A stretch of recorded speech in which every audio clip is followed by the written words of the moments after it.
Welcome to the No Te Rindas Intermediate English Podcast, home of the Tenaz Intermediate English app, disponible en noterrindaspodcast.us. Este es un podcast para hispanohablantes que quieren mejorar su comprensión auditiva del inglés de los Estados Unidos. Somos dos hermanos americanos con raíces mexicanas. Soy Gabo o Gabe, aquí con mi hermano mayor Goyo o Greg. Hello, oyentes. We want to say that we really hope you don't need the advice that we are giving today, but we think that you'll find it interesting.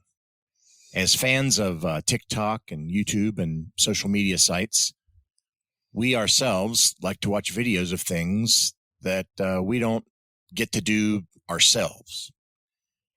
And we're asking, what about you? Do you also like to do that? For example, I like to watch someone handling a poisonous snake. I would never touch a poisonous snake myself, of course. Or perhaps someone is adopting a kitten and an orphaned kitten on the side of the road, but, it's not a kitten of a house cat. It's a kitten of a puma or a jaguar, and they raise the cat in their home. I think that's interesting. I also like to watch, Gabe, people building houses out in the wild made out of logs. So we want to talk to you today about survival in the wild. And this is Gabo's hobby. He likes to investigate these things. But again, it's fun to talk about. We hope you never need the advice. That's right. This is something that I enjoy learning about, but have never had to put into any practical application, thank goodness. But this is some stuff that could be useful to you if you decide you want to look into it or study it a little bit. So we're going to talk about some basics of survival, la supervivencia o la sobrevivencia, in a situation where someone gets lost, alguien se pierde. So we want to start with 4 vocabulary words. Please tell us what you think of this format.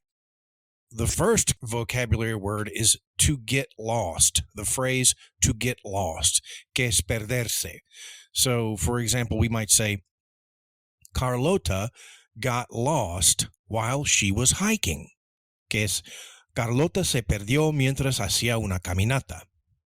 The second one is we're going to talk about a concern as a noun, a concern. This can also be a verb, but we're talking about it as a thing, y es una preocupación.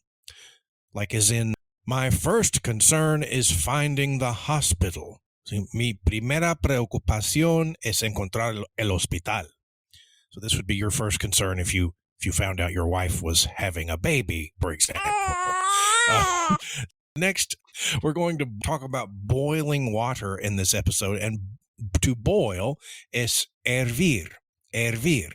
So we might say, we need to boil the water before it is safe to drink. Que es, necesitamos hervir el agua antes de que sea segura beber. And the last vocabulary word for today's episode is the word whistle. Now, whistle can be a verb or an action, como, but in this case, we're talking about the object, un silbato. So, for example, the referee had a whistle, que es, el árbitro tenía un silbato, right? The referee had a whistle. Si te gusta escuchar nuestros episodios y si usas Android, puedes bajar nuestra app Tenaz Intermediate English gratis de Google Play. Brindamos enlaces en nuestra página noterrindaspodcast.us a todas nuestras apps. Si quieres reforzar las lecciones del podcast, visita noterrindaspodcast.us y haz un clic en la pestaña para aplicaciones. Gracias. Oyentes, because we are talking about survival skills, today we are going to link in this video description 3 survival videos that are in English And I think that the makers of the videos speak English pretty clearly. We are going to have 2 American videos and one presenter who is from England, but they all are going to present some very useful tips for survival or getting lost. And so we will place these links in our videos tab on the website as well, noterindaspodcast.us. So let's lay out a scenario, Gabe. We're always going to be talking today about a survival situation in which you get lost or stranded or stuck and your phone has no signal. That's very important. Where I live, a lot of times if you're walking out in the woods, there are no bars on your phone, right? You can't call somebody necessarily because the towers for the cell phones don't reach those remote locations. So last autumn, for example, Paula went for a short hike at a large national park near her home, and she got lost. And her cell phone had no signal. Oh, no. So, Gabe, what are the major risks to Paula in this scenario? What might Paula bring with her to help in an emergency such as this? And what can she do to survive and be found? Okay, well, let's talk about Paula and what has happened. So we're saying that Paula went for a short hike, so like a walk in the woods or in the forest, el bosque, and she loses her way or she gets lost. And then she realizes when she tries to use her phone that she can't use her phone for some reason, right? In this case, because she doesn't have cellular service, right? So she can't call anyone. The first real concern, if she realizes that she is lost, is she wants to make sure she stays warm enough that she doesn't get hypothermia. Hypothermia is when you get too cold. Your body gets too cold. So Nuestra primera preocupación es prevenir la hipotermia. So one of the things that I have been surprised to learn, Goyo, is that you can still effectively freeze to death even when the temperature outside is above freezing. Oh, really? So, for example, if you get wet, and if Paula is walking and it's 70 degrees Fahrenheit, which would be about 21 degrees Celsius, but then suddenly Paula gets wet because it starts to rain and the sun goes down and it drops to like between 10 and 13 degrees Celsius, which is about 50 to 55 for Fahrenheit users. If your body is wet and it is 10 degrees, you can get hypothermia if you stay in that temperature for too long. So the first thing that we want to talk about for that is to stay dry. It's very important to stay dry, which is como mantenerse seco. So one thing that a lot of survival teachers recommend is that if you bring a backpack, that you put a little raincoat, que es un impermeable. We also could call it a rain poncho. And they're really designed to just use once or twice. They're made of very thin plastic, so they're very portable. But if you put it on, it will keep you dry, right? It has a hood that you can protect your head with, then it protects your body, and it will keep you dry. So if it starts to rain, you can put on this little poncho, this little raincoat. So the next thing I've learned that is really important, if you get stuck somewhere overnight because you're lost, is you need the ability to stay warm, right? Mantenerse caliente. And the key to this is really a lighter, un encendedor. The teachers that I have learned from all say that you should just bring a simple lighter. They all use Bic lighters, which in my experience are sort of the cheapest and easiest kind of lighters to find. There are a number of ways that you can learn to start a fire using all sorts of fancy or primitive methods, and none of them work as easily as a lighter. And it's not very big, so you can keep one in your pocket or in your mochila, in your backpack.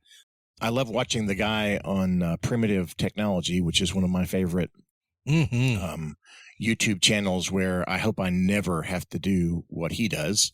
But he uses, I think, what's called a bow drill to start a fire. And no, we're just going to put a lighter in our backpack. We just want to have something that has a spark and some fuel, and then we're going to learn how to get things dry enough to take the spark, to catch on fire. So, Greg, one time I watched a video with Les Stroud, who is a very well-known instructor of survival. He had a show called Survivorman. That's what really gave me the interest in this, because it's so interesting for some reason to me. But I watched him try to make a fire with a bow drill for 8 hours one time. Oh, my goodness.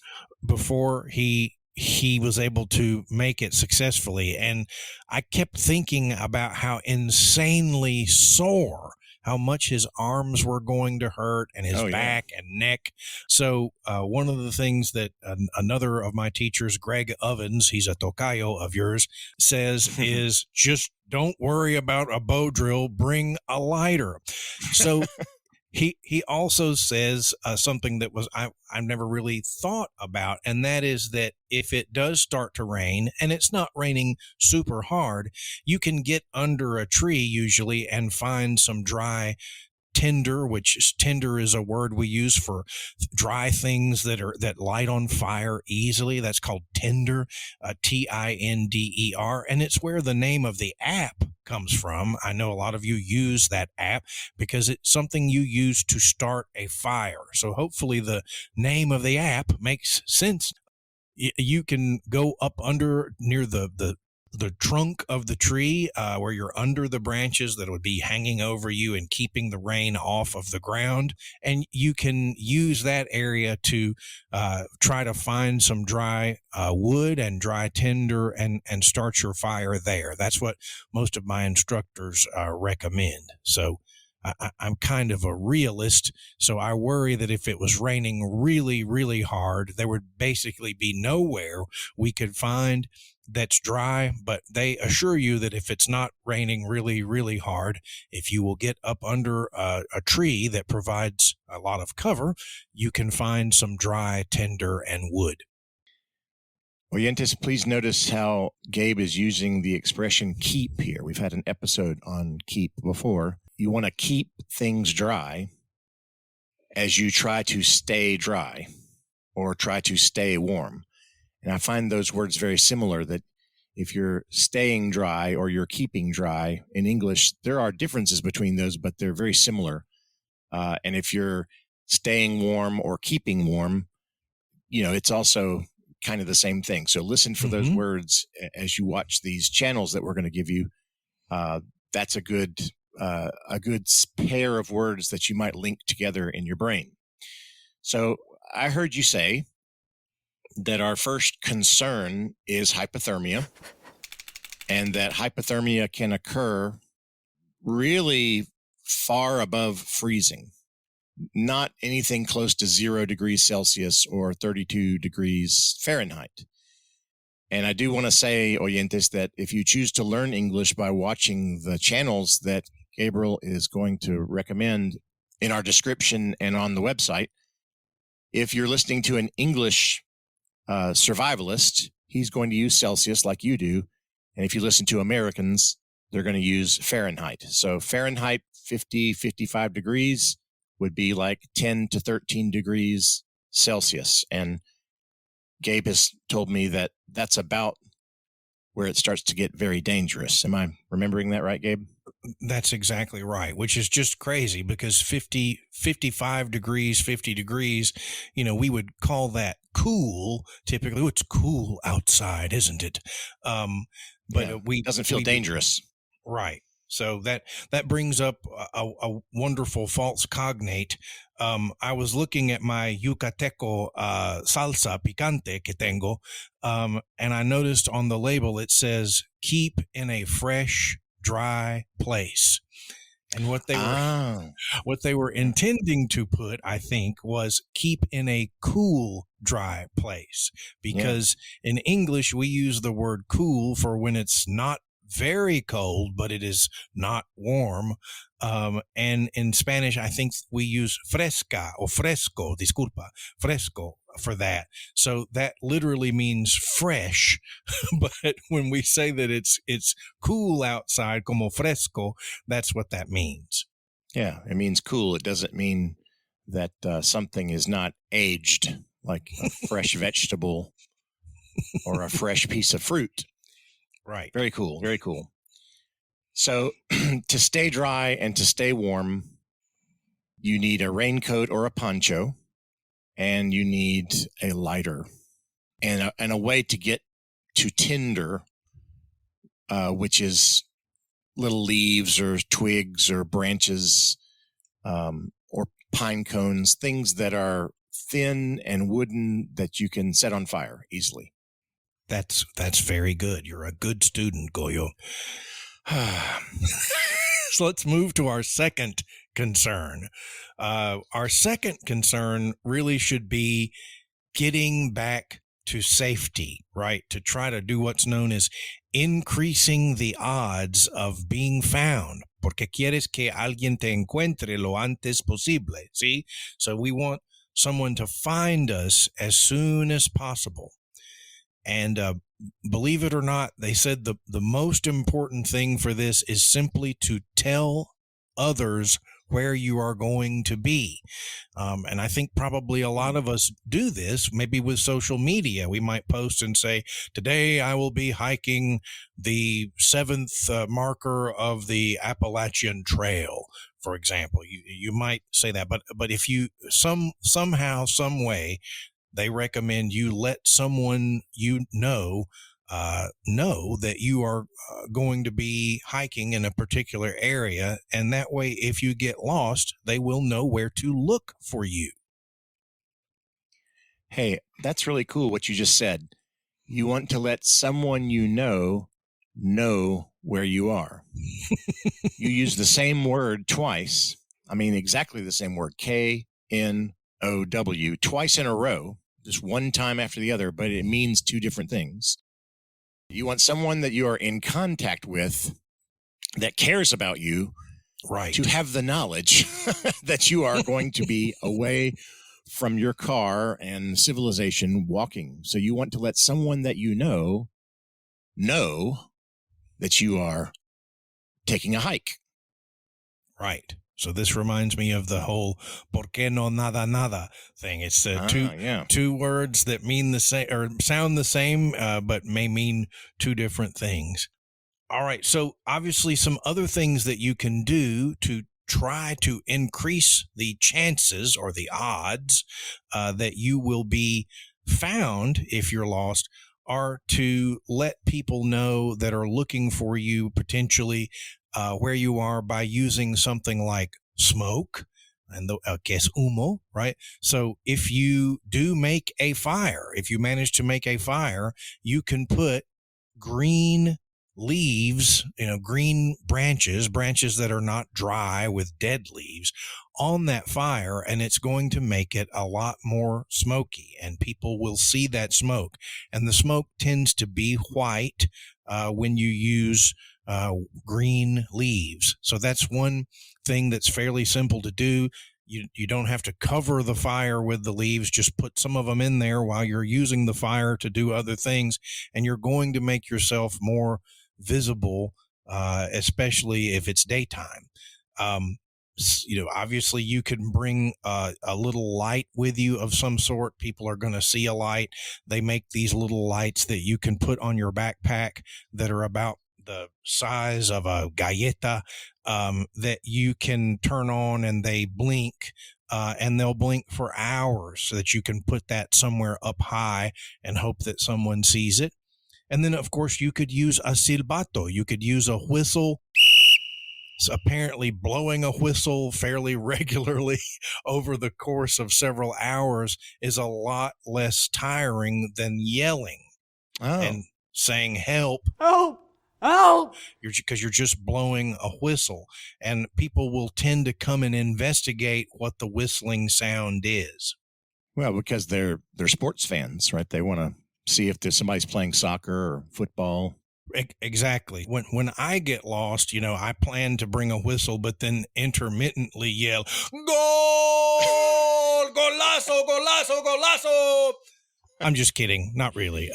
But I do think that people will come and investigate it if they can hear the whistle. A lot of teachers tell you to bring a mirror that you can use to signal. To me, that seems a bit silly, but if you have a light, but supposedly if someone is really far away from you and the sun is shining and you move a small handheld espejo, they can see the sun and they will sometimes notice it. So those are 3 ways that you increase the chance that someone might find you after Paula got lost, if you're Paula. So she wants to stay warm, and then she wants to be found. She wants to get found, and she can do that with smoke off of her fire. She can do it with a light, including a light that's hung or suspended in the air, like on a tree. And she can have a whistle or silbato, and she can have an espejito, a little mirror for signaling. And the last thing that Paula really needs to worry about is thirst, la sed. We can go quite a while without food, although it is very unpleasant. By the way, Greg, there are a lot of people that do these survival camps, and some of them do them every year, and they don't bring food when they do their survival camp, and so they usually don't eat very much. And they say that it doesn't matter how many times you do it, the first 3 days with no food are miserable. Your body is absolutely panicking, and it's very unpleasant. Everybody seems to say after the 3rd day, your body sort of settles down. But we cannot go very long without water before we start to have some real problems. So when we're going to deal with water, obviously one thing we can do is just bring a bottle of water with us in our backpack, and that's going to get us through a period of time, that at least will last us a few hours. But the other thing I've learned is that you can make water safe to drink by boiling it. And the thing that has been the most surprising that I have learned in connection with this, Goyo, is that you can make water safe to drink or potable. It looks like it has the word pot in it, la olla, but it's pronounced potable. You can make water potable by boiling it even in something made of plastic, such as a plastic water bottle. Won't the plastic melt? Won't the plastic burst a hole in itself or something like that? Well, apparently it will if you're not careful, but you can even use a plastic bag to boil water. So what they do on these videos is they use a cord, like maybe their shoestring, sus cordones, one of their shoestrings. Oh, okay.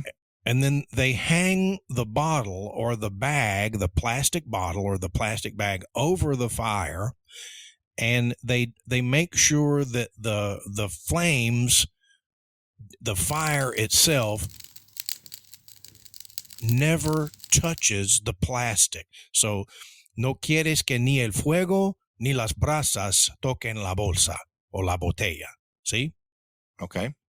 So if just the heat is touching the bag or the bottle, the bag or the bottle will never go to a higher temperature than the water inside the bag.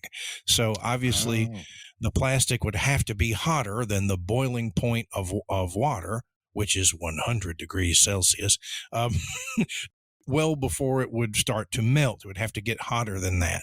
So you can even use your plastic bottle if you, for example, find un arroyo, or you find a puddle, or there's any sort of water that you can get your bottle into. These guys recommend that you can use one of your socks to filter the big pieces of mud or dirt out of the water. And then once you've filtered it a few times, you can then boil it over a fire using your shoestring. So once it's boiled for a little while, it kills all of the little microorganisms that could make you sick, and then it's safe to drink. So let me understand. You're saying that if you don't forget shoes and socks, that you can make yourself a delicious, safe to drink water by suspending a bag with your shoestring and straining the water, pushing the water, filtering the water through your socks. Right. I never actually said delicious. Well, I mean, if we're using your socks, then it's going to be nasty tasting, muy asqueroso. But it is, obviously you would have to have two containers to be able to filter it that way, unless if you can dip your bottle into the creek or the pond, or dip it into the body of water, you can put your sock over the opening and let the water go in that way. And that will keep, the big pieces from going in. But if you have two containers, you can run it through your sock 2 or 3 times and then boil it. But I don't know that the water's going to taste good, but at that point, you're going to be so thirsty, you're probably not going to care. I would imagine not. I guess the big advice there is most of us would carry water with us on a hike, right? We think we're going to get thirsty. It's don't throw away the bottle. Don't throw away your container for water after you have finished drinking it, so that if you get stuck, you have a tool. Right. And that's also good, because if I saw you throw a plastic bottle down when we were on the sendero, on the path in the woods, I would probably yell at you and get angry. Greg, I'd call you a litter bug. That's right. I would be a litter bug. Which is an old-timey phrase we use for someone that throws trash on the ground, which is very bad. Hey, Gabe. Yes, sir. ¿Por qué no nada? Oh, es que porque no traje. One of our dear papa's favorite jokes. That's right. All right, well, it's time for our quiz. What is sticking in your brain today? ¿Qué se queda en el coco? Why don't you let me ask the questions today? Let's see. Number 1. Listen carefully, Goyo y oyentes. True or false? You can get hypothermia and die even when the temperature is above freezing. True or false?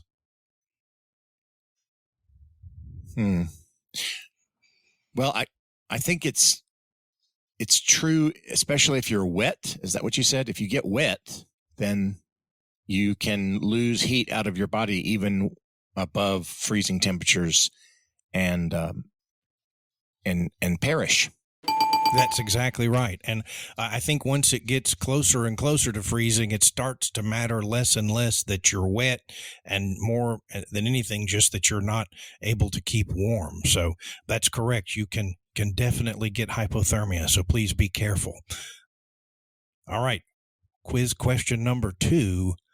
What are the 3 things, apart from your cell phone, that you should take with you if you are going somewhere where you could get lost? What are the 3 things, apart from your phone, that you should take with you if you are going somewhere and there is a chance you could get lost, like Paula did?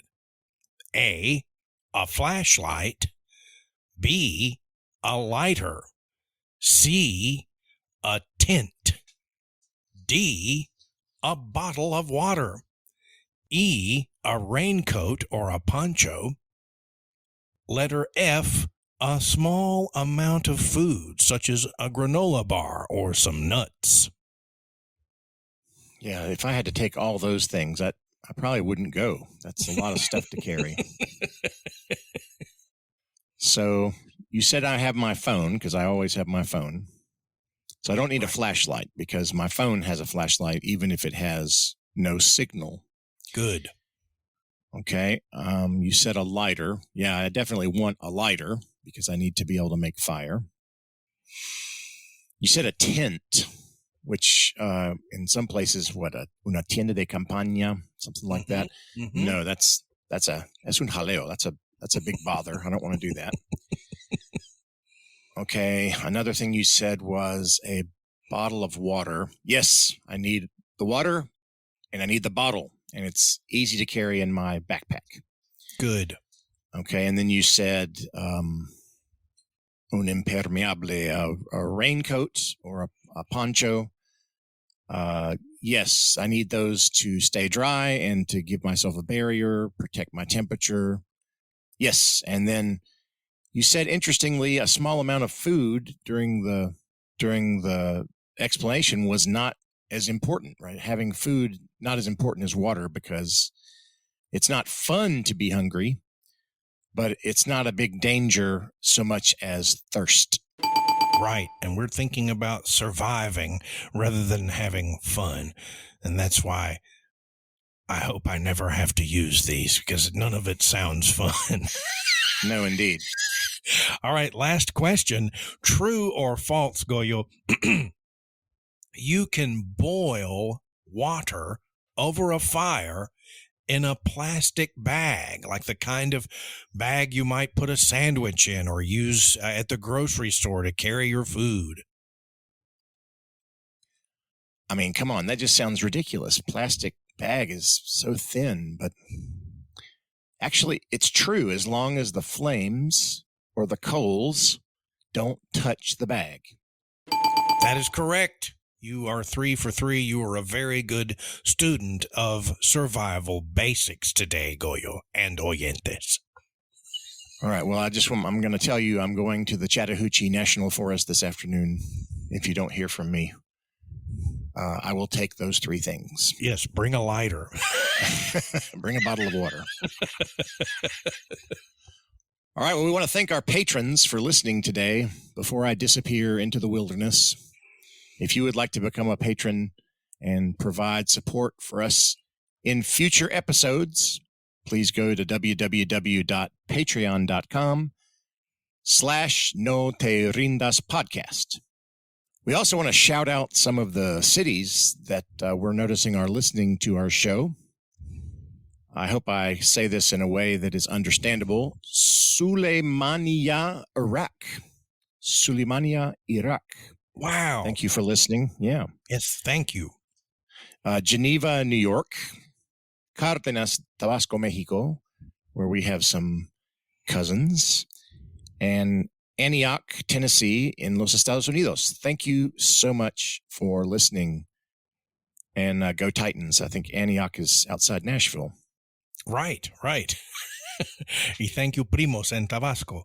We want to remind our listeners that to please give us a review or a rating on your podcast app. So you can, for example, if you listen to us on Spotify, please give us 5 stars if you think we do a good job. And we hope you would leave us a review if you listen on Apple Podcasts. That really helps us reach other listeners.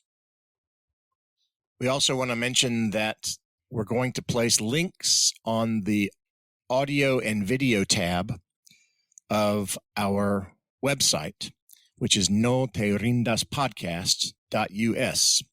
Today's lesson was elementary, right? Basic survival vocabulary.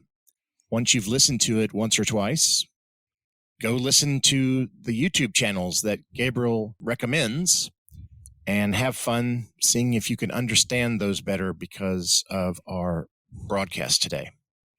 You can find a link to our apps on the Google Play Store on our website. We also have a fairly active blog and our social media links are also listed there. And of course, if you want to buy us a coffee, we like coffee. Mm-hmm. Thank you so much. Una chela.